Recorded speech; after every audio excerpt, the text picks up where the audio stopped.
السلام علیکم، میں بیرسٹر احتشام امیر الدین سوشل میڈیا پر آپ سے مخاطب ہوں۔ آج کے ویلاگ کا آغاز کرتے ہیں۔ عمران خان صاحب کے دوست ہیں چارلز گلاس، برطانوی شہری ہیں، برطانیہ سے آئے تھے پاکستان عمران خان سے ملنے کے لیے، اظہار یکجہتی کرنے کے لیے۔ اور مجھے یاد پڑتا ہے کہ بہت عرصہ پہلے جب عمران خان صاحب نے ایک انٹرویو دیا تھا آن اے لائٹر نوٹ، اور ان سے دوستوں کے حوالے سے سوال ہوا تھا، تو انہوں نے کہا تھا دو میرے بڑے اچھے گہرے دوست جن میں سے ایک جو ہے وہ برطانیہ کے اور وہیں کا شہری ہے، تو ہو سکتا ہے یہ وہی ہوں، I am not sure about it. لیکن بہرحال یہ چارلز کلاس جو ہیں یہ اسپیشلی برطانیہ سے آئے تھے، عمران خان سے ملنے کے لیے آئے تھے۔ جب اڈیالہ جیل پہنچے تھے تو پاکستانی میڈیا نے ان کو انٹرویو بھی کیا، ان کی کچھ سٹیٹمنٹ سوشل میڈیا پہ چلی بھی، اور اس کے بعد پھر علیمہ خان صاحبہ نے عمران خان سے ملاقات کے بعد جب اڈیالہ کے باہر میڈیا سے گفتگو کی تو ان کے پیچھے بھی آپ انہیں کھڑے ہوئے دیکھ سکتے ہیں، اور یہ وہاں پر موجود تھے۔ تو لیکن خبر یہ ہے چارلز گلاس کے حوالے سے کہ انہوں نے عدالت سے باقاعدہ طور پر اجازت بھی لی تھی اسلام آباد ہائی کورٹ سے، لیکن اس کے باوجود انہیں عمران خان سے ملنے نہیں دیا جا رہا تھا۔ تو انہوں نے آپ کے وزیر داخلہ محسن نقوی کو ای میل کیا کہ جی میں چارلز گلاس ہوں، I am a journalist from Britain and I want to meet Imran Khan and I have the court permission. تو محسن نقوی صاحب کو جب وہ ای میل موصول ہوئی تو پھر اسلام آباد میں جس گھر میں چارلز گلاس رہ رہے تھے اس گھر سے ان کو اٹھایا گیا، ان دا سینس کہ ان کو وہاں سے لیا گیا اپنے ساتھ، اور ان کو ایئرپورٹ اسلام آباد پہنچایا گیا، اور ان کو یہ بتایا گیا کہ آپ کا ویزا منسوخ کر دیا حکومت پاکستان نے، تو آپ کے پاس اب ویزا کوئی نہیں ہے، تو آپ یہاں سے چلتے بنے، اور ان کو وہاں پہ اسلام آباد ہائی کورٹ لے جا کے وہاں سے انہوں نے واپس بھیج دیے۔ تو ویسے اس طرح کی خبریں پاکستانی شہریوں کے حوالے سے تو اکثر سننے میں مل جاتی ہیں، لیکن برطانیہ کے اس شہری کے ساتھ یہ بھی عمران خان کو کریڈٹ جاتا ہے کہ پاکستان نے چارلز گلاس جو کہ ایک جرنلسٹ ہے، ریزنیبل پروفائل ہے، تو اس کو پکڑ کے ویزا منسوخ کیا اور اس کو ڈیپورٹ کر دیا، یہاں سے واپس برطانیہ بھیج دیا۔ تو یہ ایک خبر ہے۔ اب اس سے بھی آپ اندازہ کریں کہ حکومت جو ہے وہ اس وقت کس حد تک عمران خان کے خلاف ہے۔ حکومت تو چھوڑیں، اسٹیبلشمنٹ کس حد تک عمران خان کے خلاف ہے، کہ اس چیز کی بھی پرواہ نہیں کی گئی کہ جی کل کو برطانیہ کوئی سوال پوچھے، کیونکہ نارملی تو عام طور پہ بہت زیادہ ہماری حکومتیں ان چیزوں کی پرواہ کرتی ہیں کہ برطانیہ کیا کہے گا، امریکہ کیا کہے گا، لیکن یہاں پہ پرواہ نہیں کی گئی۔ اینی ویز ایک تو یہ خبر ہے۔ دوسرا، پاکستان تحریک انصاف کے جو رؤف حسن ہیں ان کا وہ 8 روز سے ایف آئی اے کی تحویل میں، اور جو کہا گیا تھا کہ جی پیکا کے تحت ان کو تحویل میں لیا گیا اور ان کا ٹرائل ہونا ہے، وہ تو ابھی چل رہا ہے۔ لیکن ساتھ ہی ساتھ انسداد دہشت گردی کا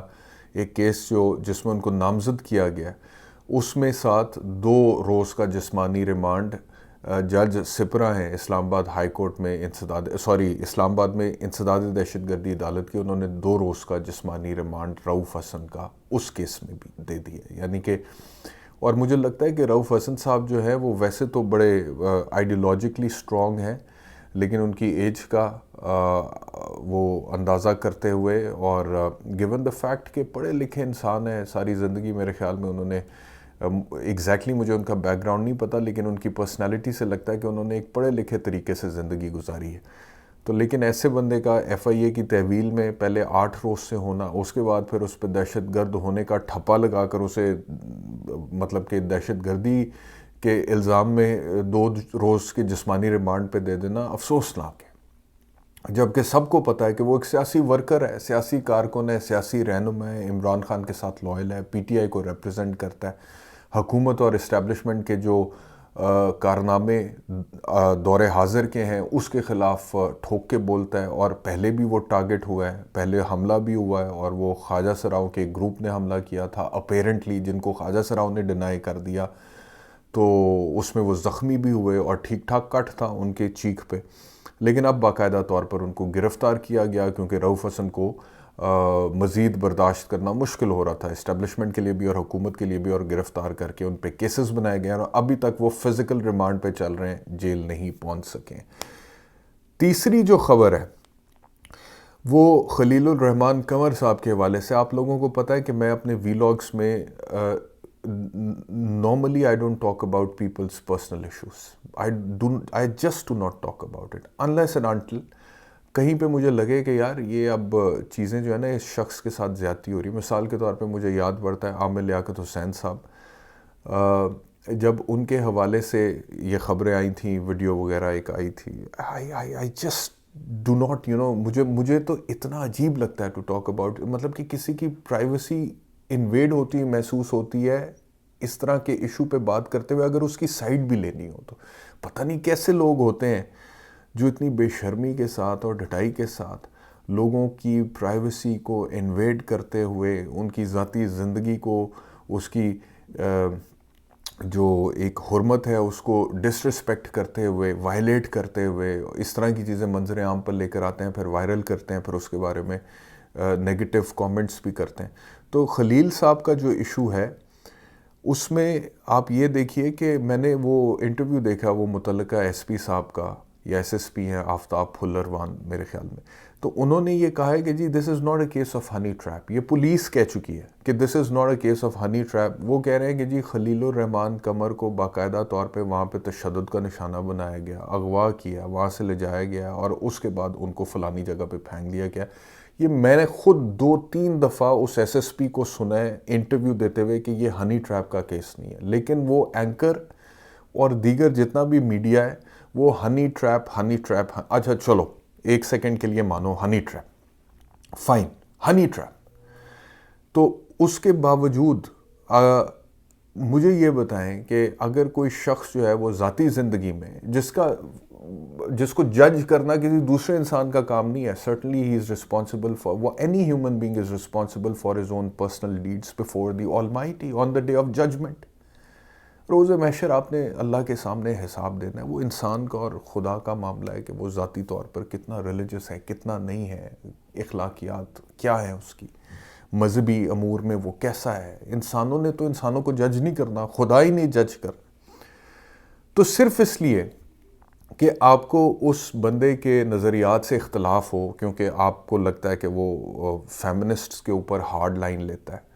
یا دیگر معاملات میں آپ کو وہ مسوجنسٹ لگتا ہے، جو بھی لگتا ہے، ہو سکتا ہے کسی کو صحیح لگتا ہے، کسی کو غلط لگتا ہے، I'm not getting into that debate، لیکن جو بھی نظریاتی اختلاف ہے اس کی بنیاد پہ آپ اس چیز کو انکریج کیسے کر سکتے ہیں کہ جی اگر ہنی ٹریپ ہوا ہے تو صحیح ہوا ہے، اور اگر ذاتی زندگی یا پھر نازیبا ویڈیو ان کی سامنے آئی ہے تو اچھا ہو رہا ہے، ٹھیک ہو رہا ہے، اور اس چیز میں سے کیسے آپ مطلب کہ سیٹسفیکشن جو ہے وہ لے سکتے ہیں، یا اس چیز کو انڈورس کر سکتے ہیں، جسٹیفائی کر سکتے ہیں فار دیٹ میں۔ لیکن بہت سارے لوگ کر رہے ہیں اپیرنٹلی، جو انسانی حقوق کے اور سول رائٹس کے علم بردار بنتے ہیں، بہت سارے وہ یہ بات کر رہے ہیں، اور اس معاملے میں ان کی کوئی سمپتی نہیں ہے خلیل الرحمان قمر کے ساتھ کہ جی ان کے ساتھ زیادتی ہوئی ہے، ان کو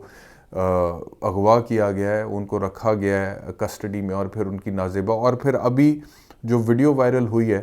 یا میں نے تو نہیں دیکھی ہے لیکن خبر میں نے پڑھی ہے کہ خلیل الرحمان قمر نے نازیبا ویڈیو کے خلاف ایف آئی اے کو درخواست دی، اور انہوں نے کہا ہے کہ مجھے دھوکے سے بلا کر وہ ویڈیو بنائی گئی، اور اس کے بعد رقم دینے سے انکار کرنے پہ اس کو وائرل کیا گیا، میری ساکھ کو نقصان ہوا ہے۔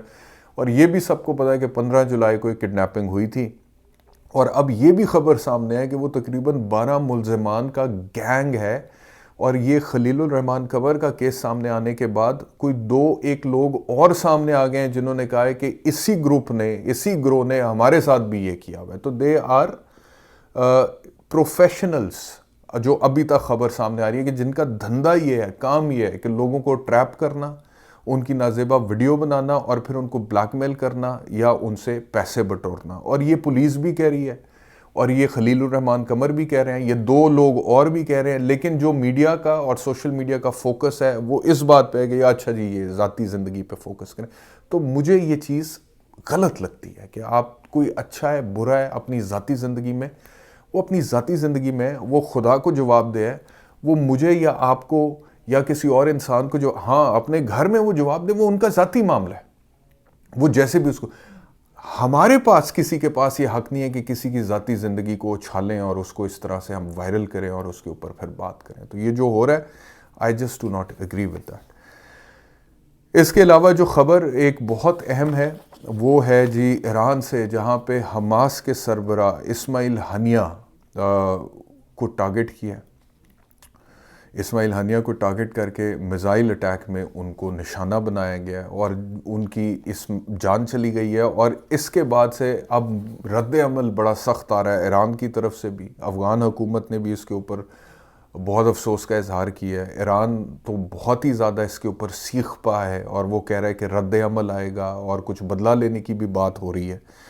امریکہ نے اس کے اوپر یہ سٹیٹمنٹ دیا کہ امریکہ کے اس سے کچھ لینا دینا نہیں ہے. اپیرنٹلی یہ سٹیٹمنٹ امریکہ کی طرف سے آ رہا ہے, لیکن اسرائیل جو ہے وہ کہتا ہے کہ غیر ملکی میڈیا کو ہم کوئی سٹیٹمنٹ اس کے اوپر پاس نہیں کریں گے. لیکن پتہ سب کو ہے کہ کس نے کی ہے, اور اس کے اوپر باقاعدہ طور پہ اب ایران نے کہا ہے کہ ہم تحقیقات بھی کریں گے اور وہ جلد سامنے بھی لے کر آئیں گے. لیکن جو کچھ بھی ہوا ہے بڑے اوپنلی و بانگ دہل ہوا ہے, اور اسماعیل ہنیہ جو کہ حماس کے سربراہ تھے وہ ایرانی پریزیڈنٹ کی جو اوتھ ٹیکنگ سیریمنی ہے اس کا حصہ بننے کے لیے گئے تھے اور وہاں پہ اسٹیٹ گیسٹ کے طور پر موجود تھے. اور پھر جہاں پر بھی وہ اپنے رہائش گاہ پر موجود تھے اسپیسیفکلی اس جگہ کو ٹارگٹ کیا گیا ہے, اور وہ اور ان کا ایک باڈی گارڈ جو ہے ان کو اپنی جان سے ہاتھ دھونے پڑ گئے. تو یہ ہوا ہے, اور پوری عرب دنیا میں اور ویسٹ میں اور پاکستان میں اس کے حوالے سے اس وقت بہت زیادہ بات ہو رہی ہے. اور ایک جو ہسٹری میں اسرائیل کا اور فلسطین کا کانفلکٹ ہے وہ سبھی کو پتہ ہے. اس میں فلسطین میں جتنا خون خرابہ کیا گیا ہے, جتنے معصوموں کی جانیں لی گئی ہیں, وہ سبھی کو پتہ ہے. اور اس کے اوپر ابھی تک کیا ہو سکا ہے وہ بھی سبھی کو پتہ ہے. تو another انسیڈنٹ جو کہ بہت انٹرنیشنل لیول پہ سگنیفیکنس کا ہے وہ یہ ہوا ہے, اور اس کے حوالے سے اب آنے والے دنوں میں ڈیولپمنٹس جو ہوں گی وہ بھی آپ کے ساتھ شیئر کریں گے. اس ویلاگ میں اتنا. انشاءاللہ دوبارہ آپ سے ملاقات ہوگی. اپنا خیال رکھیے. اللہ حافظ.